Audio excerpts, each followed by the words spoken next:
Brother Dan, Divine, the healer. Isang instrumento dito ng Panginoon.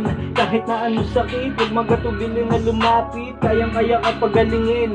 Mas mabisa ang gamutan, mabilis lang gagaling kapag malakas ang pananampalataya. Tiyong paniniwala sa Diyos. Oo, yan ang ating unang isa puso. Walang imposible pag sa Kanya nagtiwala.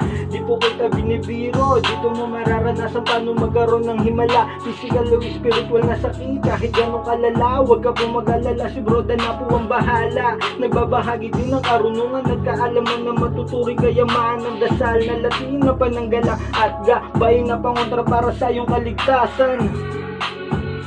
Sabi po sa inyong lahat mga kapatid, narito po muli ang inyong lingkod, Brother Dan, po magbagi sa inyo ng munting kalaman patungkol sa orasyon gamit ang sator para mapigil ang apoy sa pagkasunog at maligtas. Narito po ang orasyon.